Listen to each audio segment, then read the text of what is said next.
Hello， 胖妮儿来喽！能做太子妃的人必然是人中龙凤，样样都出众。默默拿出布料考察秀女女工，玉儿正发愁不知绣什么好，姚芊芊提议绣蛇，宫妃娘娘属蛇。果然隔天，宫妃一眼看中小蛇双面绣，忍不住连连夸。玉儿领赏刚要退下，贵妃跑来看热闹。两人虽是死对头，但面上却不显山不漏水，一口一个姐姐，叫得比谁都欢。随手拿起这块小蛇手帕，茶水没端稳，直接浇了上去，帕子打湿现出原形，小蛇嘴里竟然叼着一只兔子。贵妃炸了，把帕子往宫妃身上一扔，你属蛇，我属兔，几个意思啊？好一个王蛇，这么兔到底是何居心？你是不是天天诅咒着我去死啊？被泼脏水，宫妃此时也憋屈，惹了大祸，玉儿遭殃，被绑凳子上严刑拷打。见他不认，太监容嬷嬷附体，拿出钢针就往指缝里扎。听见玉儿惨叫，兰心不忍，拦住贵妃求情，见他掉头就走，失了理智，大骂贵妃不该滥用私刑。我用不着一个小小的秀女对我指手画脚。好吧，送了拨人头，这下彻底得罪贵妃，玉儿也受不了酷刑，当晚自尽了。贵妃又开始作妖，捂着肚子喊疼，像针扎一样。太医查不出毛病，莫不是中邪了？贵妃抓到画饼，转头搜查太子府，果然在兰心屋里发现银针小人，上面写着贵妃八字，在宫里行压胜之术是死罪，人证物证。兰心也奇怪，完全不知情。贵妃咄咄逼人，扬言是上次那巴掌，兰心记恨在心，不管3721，抬手给教训。住手！这是本宫的府邸，还轮不到你这个奴才在这动手动脚。秀女接连出事，宫妃察觉不对劲，怕贵妃滥用私刑，抢先把人收押。转头摸着小人娃娃，发现问题，这玩意儿的料子可不一般呢。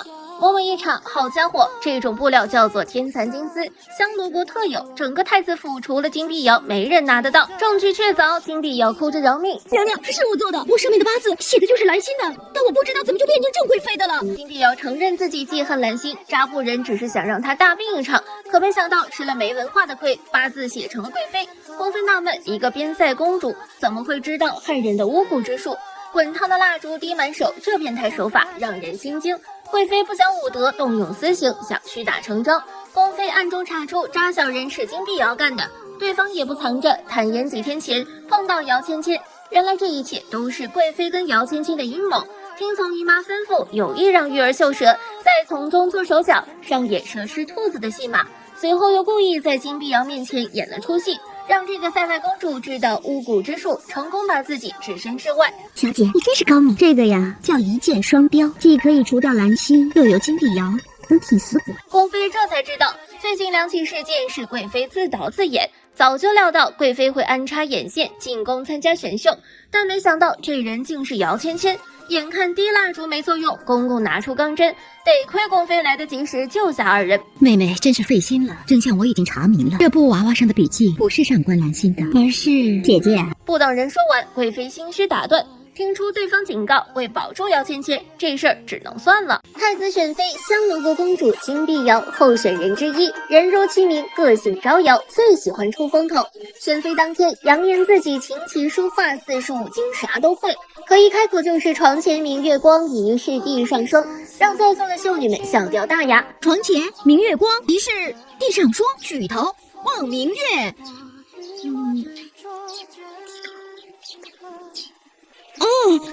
低头看月光。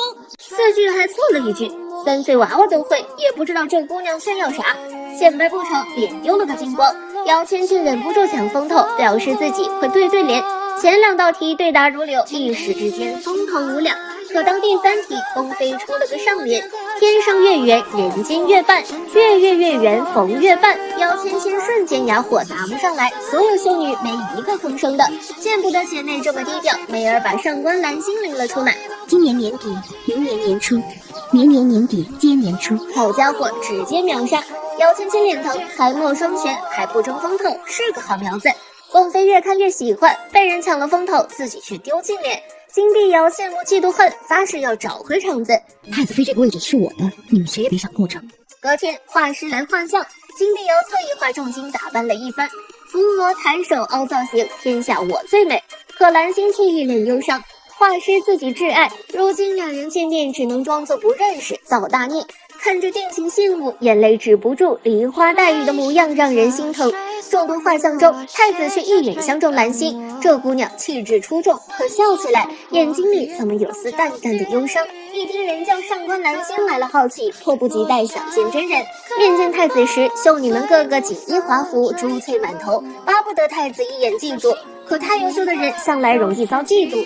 正当兰心准备换衣服时，打开柜子却发现衣服首饰被人剪得稀碎，衣服只有一套，这下完犊子。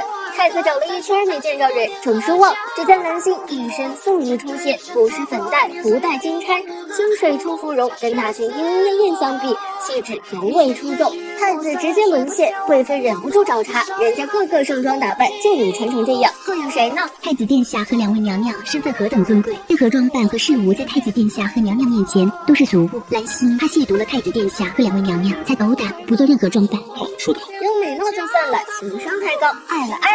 眼看风头被抢，个个拿出看家本领。姚芊芊双手执笔，金碧瑶跳舞放电，一出场博得全场关注。还没嘚瑟几分钟，只见兰心拿起画笔，一边跳舞一边作画，双倍优秀啊！随手划了2下，一幅山水画不输大师。人美心善还有才华，哪个男人不爱？太子如捡珍宝，更加确定兰心就是太子妃。贵妃可不干，太子妃可是未来皇后，怎么能听自己喜好？那我认为啊，姚芊芊更适合当这个太子妃。我认为上官兰心是最合适的人选。娘娘，你不要忘，这是在给我选妃。正当争执不下，亲妈宫妃却同意立姚芊芊为太子妃。这波翻转，贵妃乐坏了。太子一脸不解，明明兰心更合适，怎么成了姚芊芊？兰心却秒懂宫妃的良苦用心。姚芊芊是贵妃的人，既然不好除掉，那就拉拢，成了太子妃，今后就不会帮着贵妃搞事，太子府也就安宁了，把敌人变成自己人，妙啊！我就明人不说暗话了，既然选你当太子妃，你就应该明白一个道理：太子好，你自然锦衣玉食；太子要是不好，地位不保，你的一生也只能青灯相伴，惨死宫中。洞房之夜，太子喝完交杯酒，被子一盖，谁也不爱，把女人丢在桌边，哭坐一整晚。新婚当晚被丈夫冷落，姚芊芊成了笑话。见她过得不好，金碧瑶可就乐了，逮着机会满脸嘲讽。太子妃又怎样，还不是守活寡？给我记着，在这太子府中，我是妻，你是妾，我为尊，你为卑，这般耍泼撒野，成何体统？还不赶紧给我滚！丈夫不爱，妃子看笑话。姚芊芊憋屈，这太子妃谁爱当谁当，反正自己不当了。您为了废除太子，让我嫁进太子府做内医，可是现在太子毫发无损，我却被推到了这个尴尬的位置上。本朝开国之际，有哪个太子妃会在大婚当晚言状盛服的在桌边坐一整晚？我都不敢想象，我今后会过上什么样的日子。要不是为了三皇子，谁乐意遭这罪？三皇子内心愧疚，冲动涌向脑门，一下没把持住，好家伙，一发入魂。姚芊芊怀孕了，太子喜当天，还没洞房，娃就有了，说出去谁信？为了坐实肚里娃是太子的种，贵妃前脚买通太医，后脚给宫妃施压，这新婚之夜，两夫妻不入洞房，说得过去吗？身为太子，传宗接代本来就是大事，更何况如果太子迟迟后继无人，这做母亲的也难辞其咎。听出对方警告，宫妃不敢得罪，转头逼儿子圆房。枕边人不是心上人，太子生无可恋，酒一杯杯往肚里灌，麻痹自己，把眼前的姚芊芊当作兰心。两人同床异梦，姚芊芊趁他不注意划破手指，血滴床单，干得天衣无缝。没多久，对外宣称自己怀上了。平日不受待见，这下母凭子贵，连宫妃都亲力亲为，厨子用最好的，丫鬟找最精的，如此待遇，殊不知在给别人养孙子呢。宫妃过寿，特里收了一堆借花献佛，全分给4个儿媳。金碧瑶和姚芊芊同时看中一件狐裘披风，钳着手快，拿在手里不舍得放，不想让她如意。姚芊芊绿茶上身，捂住嘴巴，簌簌打了个喷嚏。怀有身孕哪能受凉？宫妃一看紧张了，立马让人把披风给姚芊芊披上。到手的宝贝飞了，金碧瑶不开心，这女人摆明故意，可自己也不是个好欺负的主，脑袋一热，转头出门，一脚踩住披风，姚芊芊没留神摔下楼梯，得亏兰心眼尖，拼命护住。要真肚子里孩子有什么闪失，就算是个公主，这命也是不够赔的。看着地上一滩血，金碧瑶瞬间清醒，明白自己闯了大祸，立马跪地求饶命。车撞树上知道拐了，晚了。如果我不是嫁入帝王家，我现在就做出休了你。宫妃不惯他，正打算给他点教训，姚芊芊拖着病体来求情，称是自己不小心滑倒，跟金碧瑶没半点关系。这波操作着实让人费解，连贵妃也是一脸问号。我姜为人母，现在对我来说，孩子才是最重要的。那你打算怎么做？韬光养晦，拉拢人心，彰显大度，还拉拢过人心，这招果然有用。隔天，金碧瑶就来找姚芊芊赔礼道歉，一口一个姐妹，多谢不杀之恩。娃没掉，还多了个帮手。不得不说，姚芊芊手段真是高明。姚芊芊怀孕，孩子不是太子的，眼看即将从月，随时要生，立马拉上兰心去寺庙进香。贵妃提前安排人装作歹徒袭击，姚芊芊受惊动了胎气，顺利闪下一子。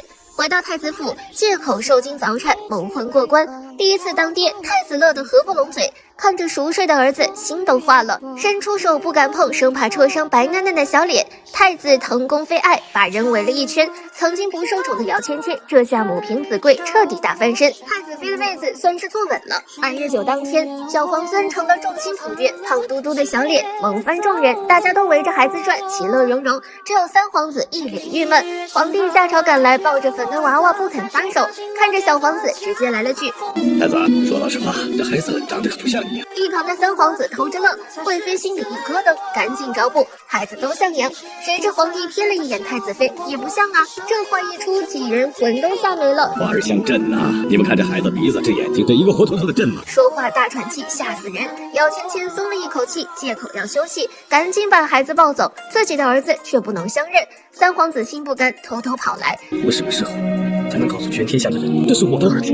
父皇说的真对，他怎么可能像太子？害怕被人发现，姚芊芊劝他离开。只见宫妃赶来了，撞见两人独处，内心不由起意。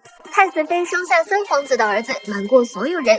夜里，三皇子思思心切，偷偷跑来。姚芊芊准备去抱孩子，怎料撞见金碧瑶在门口鬼鬼祟祟，想抓他把柄。金碧瑶谎称胃不舒服，解山楂丸。担心三皇子被发现，姚芊芊打发他去找太医。哪料金碧瑶是个没分寸的主，转身推门而入，四处扒拉，发现衣柜露出一角，正想开门揭穿，却不想三皇子早就拔刀准备灭口。姚芊芊魂都吓没了，拦住金碧瑶：“你不是要山楂吗？那整罐都给你，拿了赶紧走吧。”金碧瑶无奈离开，脸上笑得诡异。被这一搞，三皇子没了兴致，亲了亲儿子，立马翻墙走人。没想到金碧瑶这次聪明了一回，躲在暗处看了个正着，转头告诉宫妃：“什么？你说福王和太子妃有染？我亲眼所见福王和太子妃私会，口说无凭，有何证据？”口说无凭，得要证据。宫妃嘴上把金碧瑶训了一顿，心里却信了大半。想起那天撞见两人独处，更怀疑了。隔天就让嬷嬷把姚芊芊怀孕记录拿来，立马发现问题。你第一次给太子妃把脉的时候，她已经怀孕2个月，可是为什么你给她开的方子里头没有紫苏、杀人等早期安胎的药材？莫不是她当时你不止2个月？太医一听就知事情败露，全认了。好家伙，自己疼的孙子竟然是死对头的。宫妃咽不下这口气，立马把姚芊芊打入冷宫。太子也苦闷，养了这么久的儿子竟然不是自己的，真像笑话。姚芊芊是我明媒正娶的太子妃，你们的心愿就是拥入国体，大逆不道，安大明领域最可当诛。我做做你愿不愿意知道？想不想知道？偏偏爱的是我，不是你爱的是我，不是你的。太子妃被打入冷宫，金碧瑶逮着机会换上天蚕金丝裙，在太子必经之路翩翩起舞，一个不小心跌进怀里，一口一个太子，满腔的爱意让失忆的男人找回一点自尊。太子心生怜爱，立马让他侍寝。为了顾宠，金碧瑶特意用了太子妃送她的香丸。几个月后，信息还没来，以为自己怀上了，叫来太医诊治。一开口，金碧瑶心拔凉，不仅没怀孕，以后都很难怀上娃。经微臣诊治，主子限期久久未至，似是长期使用不当的药物，今后主子恐怕怀孕已经不可能了。好家伙，造孽啊！金碧瑶赶跑太医，整个人哭断肠。得知一切都是姚芊芊的香丸造成，起了恨意，转头潜入婴儿房，一把掐住小皇子，要他偿命。正要下狠手，听见外面有声响，无奈翻墙离开，一口恶气未出，回到寝宫，恨得咬牙切齿。隔天街上小纸条满天飞，太子妃红杏出墙，动静闹得太大，传到皇帝耳朵里，皇帝炸了，这女人不能留。皇长孙不是龙种，宫妃提议让贵妃处理。斩断得意助手，又灭了亲孙，这招太狠。担心三皇子会做傻事，贵妃把人关起来，端着毒酒去见姚芊芊。为了保住三皇子，姚芊芊喝下毒酒身亡了。痛失所爱，儿子也要被杖毙，造孽呀！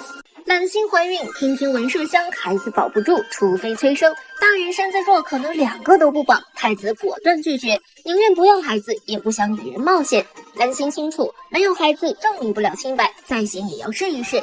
喝下催生药，阎王于府上走了一遭，庆幸不收，母女平安。太子抱着娃，乐得合不拢嘴，唯独宫妃阴着脸，不信娃是太子的，丢下一句话就走了。滴血认亲就定在孩子满月的时候吧。转眼孩子满月，宫妃端来一碗水，开始滴血认亲。嬷嬷拿着针在孩子指尖狠狠一扎，血滴碗里，太子自信孩子肯定是自己的，结果要了命了，2滴血竟然不相容。绿帽高高挂，脸上笑意全没了。兰心也蒙圈，不可能啊，绝对有人要害我，跪求再验一次。宫妃脸都气绿了，一把打翻碗，半点解释不听，把人关了起来。嬷嬷怕他寂寞，端来一筐好东西。兰心一掀开，好家伙，竟然是一把断剑，意思很清楚，自己了结，省得我动手。兰心也硬气，死可以，但不能死得不明不白。天塌下来，这孩子也是太子的。让丫鬟把人喊来，自己亲自解释。太子心里有气，没去找他算账，竟然还有脸来找自己，说什么也不去。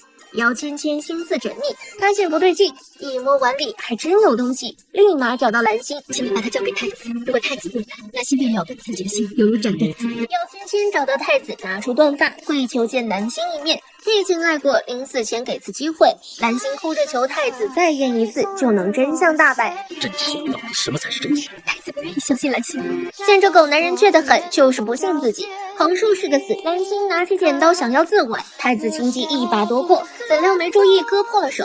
既然血都流了，不验白不验。太子来孩子屋里取来一碗清水，挤出一滴血，抱起小孩又扎了一针。还别说，第一个血都是爱你的形状。2滴血慢慢融合，是自己娃无疑。真相大白，宫妃一脸后怕，差点杀了自己亲孙女，好险啊！太子开心的像个200斤的孩子，不顾跌倒，一路狂奔去见兰心，抱着女人恳求不已。名字是我们的，他是我们的，有钱人，这是我们走进一起，你怎么相信？太子有意立兰心为太子妃，却不想狩猎当天，有个大白天穿着黑衣的男子要行刺太子。事发突然，得亏梅儿眼尖挡下这剑，剑离胸口太近，没把好，后果不堪设想。太医磨磨唧唧不敢动手，太子急得半死，一把推开自己来，用力一把成功脱险，不顾安危，舍命相救。如此有情有义，试问有几个女人可以？太子实实在在被拿捏住了。隔天请旨，让梅儿当太子妃。大白天的竟敢行刺，如此嚣张，皇帝气急，下令让兰心父亲上官红叶彻查此案。隔了几天，上官表面告诉太子毫无线索，暗地跑来质问梅儿，开一人是你安排的吧？太子是个重情重义的人，如果我能为他死一次，他会一辈子感激我、宠爱我。兰心就是为太子挡了一刀，才让太子始终放不下他。难道我就不可以吗？原来这一切都是梅儿自导自演的苦肉计。上官梅儿又名李梅儿，前者父姓，后者母姓，是上官大人在外跟京城第一名妓李月堂的私生女，从小被嫡母抱回家当丫鬟时。梅儿内心清楚，太子是个重情重义的人，自己没有姐姐，兰心的智慧没有金碧瑶的身份，只有以命相搏，才能当上太子妃。上官大人，你曾经答应过会把欠我的全部还给我。同样都是亲女儿，梅儿却当了20几年的丫鬟。上官内心愧疚，答应隐瞒。册封当天，梅儿一身华服，惊艳全场。一个丫鬟如今一步登天，成了太子妃，眼里喜悦藏不住。正要接过封印，哪料贵妃带人闯了进来，满脸嘲讽，得亏及时赶到，否则我大明可就要闹笑话了。娘娘有话不妨直说。那我就知无不言，言无不尽。这位新任的太子妃，她的母亲就是当年京城明月楼第一名妓李月堂，作为上官大人的私生女，在上官府当丫鬟，伺候了自己的亲生姐姐20年。作为太子妃，一定要出身清白，家世显赫，要像兰心那样的才有资格。丫鬟不说，还是名妓的女儿，这种出身以后统领后宫，岂不让人笑话？这番羞辱，梅儿颜面扫地，太子妃的梦算是彻底碎了。姚芊芊死了，孩子也要被杖毙。三皇子整日沉迷酒醉，不问世事，如此颓废，没个人样。贵妃看不下去，找到兰心商量，表示只要把孩子偷出来，就帮他救父亲。自己能力有限，兰心找梅儿帮忙，却不想对方一口拒绝了。躲在角落的金碧瑶听了个全，想趁这机会把蓝心逐出府，自己上位。于是心生一计，把孩子偷了出来。蓝心愁了一夜，隔天醒来发现屋里除了自己女儿，还多了个娃，一看是小皇孙。没多想是谁送来的，急忙遮住，准备找时机进宫送给贵妃。结果梅儿趁她不在，偷偷把两小孩调了包，却不想这一举动酿成一场悲剧。蓝心交代奶娘照顾好女儿，提着篮子就走了。金碧瑶目睹全程，掀开被子一看，发现本该在床上的玄儿成了小皇孙，就知玩脱了。玄儿发着烧，不及时吃药会出问题，赶紧拉着梅儿把人追回来。宫门口，太子发现马车，一问是蓝心进宫见贵妃，就知不对劲，拔腿追了进去。见蓝心来了，贵妃一脸笑眯眯，掀开一角，才发现里面孩子不是小皇孙，而是蓝心的女儿玄儿。贵妃没有声张，等太子赶来，拉着蓝心一顿感谢，态度反常。宫妃起火，扬言正好杖毙，现在就动手。贵妃将计就计，直接同意。这个孽子本当前些日子就应该被乱棍打死，那我们捡日不如撞日，今日就把这个孽子做个了断。这说一出，不知情的三皇子彻底疯了，护住孩子，死活不同意。蓝心也没想到会来这出，大人犯的错，小孩无辜。听到哭声，蓝心不忍，跪求放过孩子，却不想太子无动于衷，下了狠手。哭声停止，三皇子心如死灰，绝望掀开一角，吓一跳。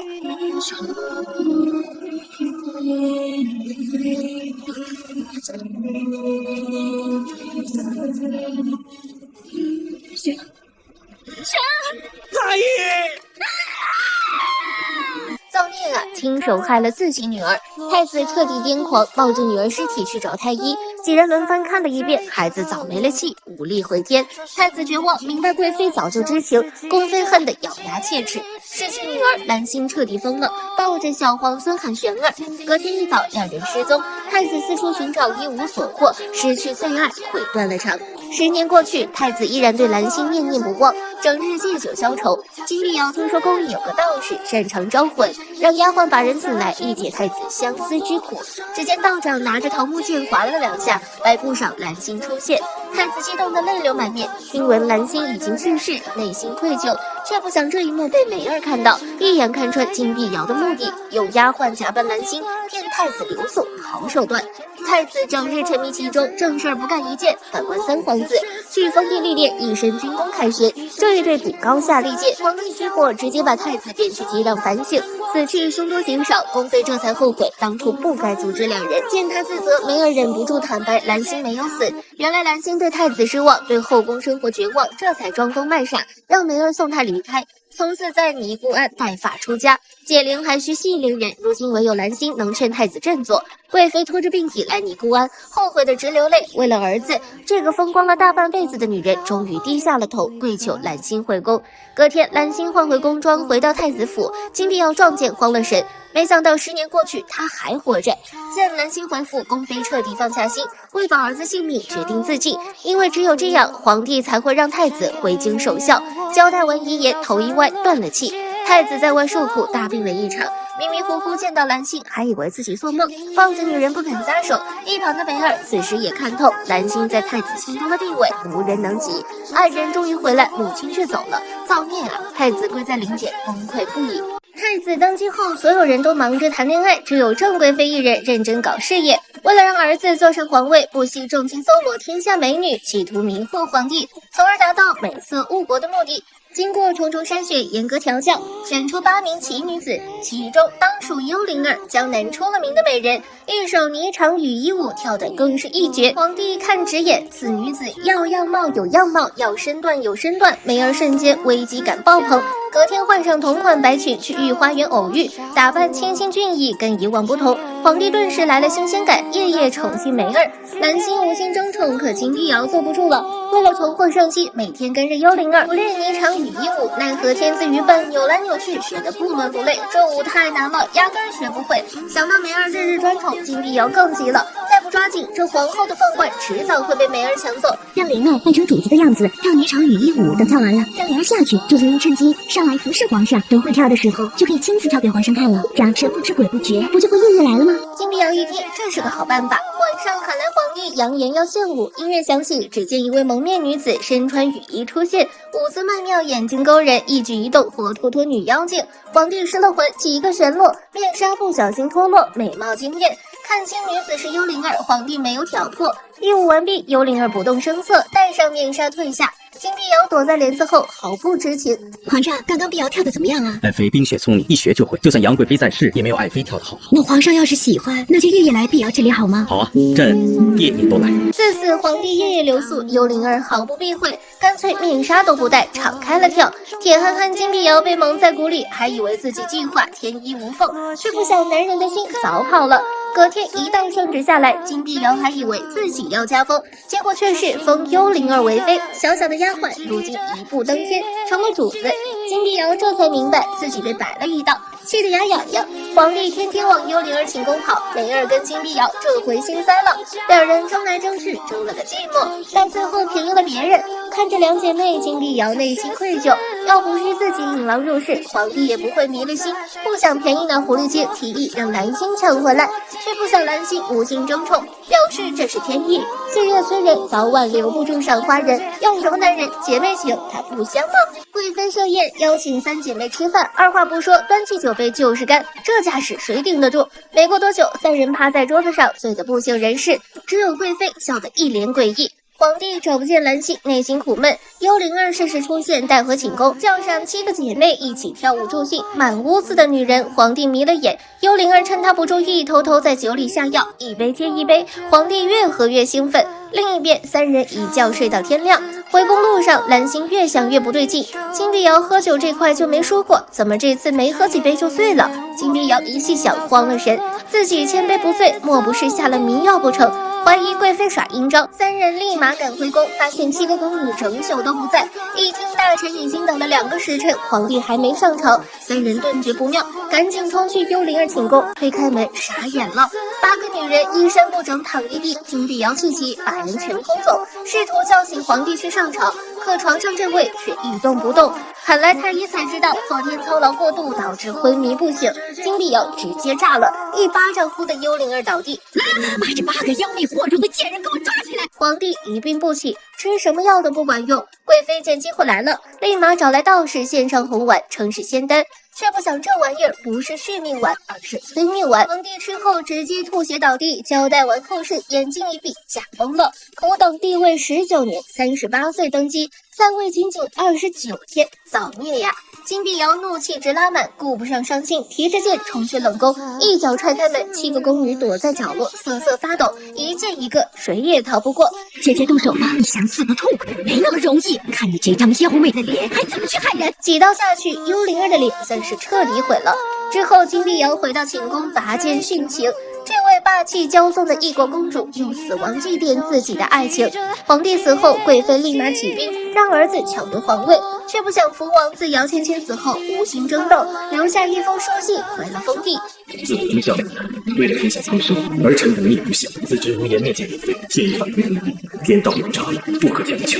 之后，贵妃因造反被罗封号打入冷宫，梅儿在宫中孤独终老。蓝心最终削发为尼，从此青灯古佛，了死残生。